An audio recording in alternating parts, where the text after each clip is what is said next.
तो आपने जो कुछ बातें कही हैं उसी में से एक आध सवाल निकल के आ रहे हैं, वो है इन्फ्लेशन के बारे में। जैसा आपने कहा है तो उसमें एक तो यह है कि आप कहते हैं कि आप फॉरवर्ड लुकिंग गाइडेंस नहीं देंगे, लेकिन मैं जैसे रीड करता हूं आप ये कह रहे हैं कि जब तक 4% के नीचे सस्टेन्ड बेसिस पे नहीं रहता इन्फ्लेशन, जो एक्चुअली वेजिटेबल्स को छोड़ दें तो सर 3.3% है सीपीआई के लेवल पे, तो आप कब तक इंतजार करेंगे कि ग्रोथ का नुकसान किए बगैर, इन्फ्लेशन पर आपकी कड़ी नजर है, कि रेट कट के लिए वो कौन से नेसेसरी कंडीशंस होंगे जिसमें आप कंसीडर करेंगे? इससे पहले तो ये है कि 4% के नीचे हम जाएंगे वो हमने कभी नहीं कहा। आप अगर केयरफुली देखेंगे हमारा मॉनेटरी पॉलिसी स्टेटमेंट, हम ये कह रहे हैं कि durable alignment of inflation to the target.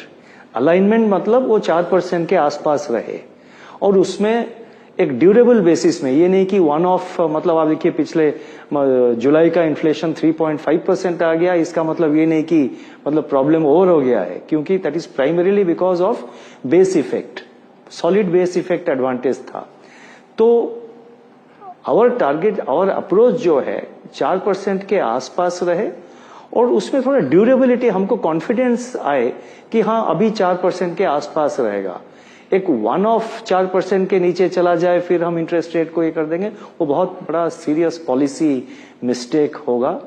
We have to be patient, बहुत पेशेंट रहना, और भी थोड़ा डिस्टेंस अभी कवर करना है। और जहां तक ग्रोथ की सवाल है, ग्रोथ सैक्रिफाइस, अभी तक जो ग्रोथ सैक्रिफाइस है वो बहुत ही मतलब मिनिमल है, बिल्कुल ना होने की बराबर है। क्योंकि इस साल आप देखिए 7.2% हम प्रोजेक्ट कर रहे हैं, और India will remain the fastest growing economy 24-25 में। तो इसीलिए ग्रोथ सैक्रिफाइस जो है, या तो उसको आप मिनिमल कह सकते हैं, लेकिन हमारे हिसाब से कोई मेजर, कोई ज्यादा मतलब ग्रोथ सैक्रिफाइस नहीं हुआ है। Growth remains intact, growth is stable and resilient, और इन्फ्लेशन को हमको कम करना चाहिए।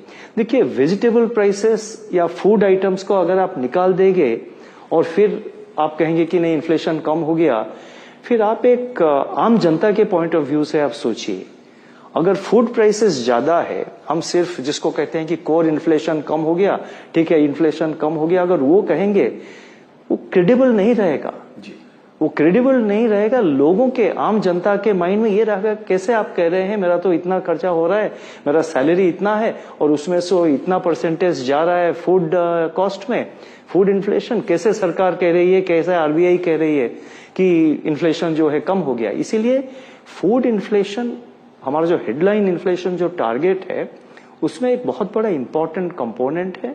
उसका कारण ये है क्योंकि अभी जिस सर्वे के आधार पर हमारा कंज्यूमर जो कंजम्पशन बास्केट है, जिसके ऊपर टारगेट इन्फ्लेशन नंबर कैलकुलेट करते हैं, जो कंजम्पशन बास्केट है उसमें फूड इन्फ्लेशन का शेयर 46% है। तो मान लीजिए एक साधारण परिवार में 50% ऑफ कंजम्पशन, जितना खर्चा हो रहा है, 50% खाने के चीज में फूड इन्फ्लेशन, फूड कॉस्ट में जाता है। तो इसीलिए ये बहुत ही जरूरी है कि हम फूड इन्फ्लेशन को मन में रखें, और रेट कब हम कम करेंगे या कब पॉलिसी चेंज करेंगे वो फ्यूचर डेटा के ऊपर डिपेंड करता है।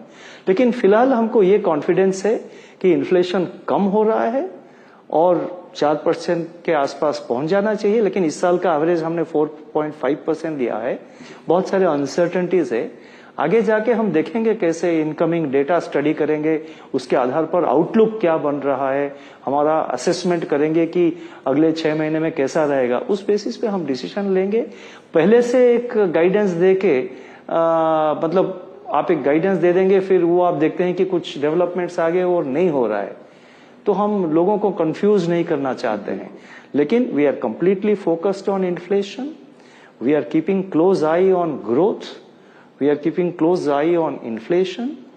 We want inflation to, it is coming down, we want inflation to go and be around 4% and be there. फिर हम उसके ऊपर मतलब उसके बेसिस पे हम आगे का कदम डिसाइड करेंगे।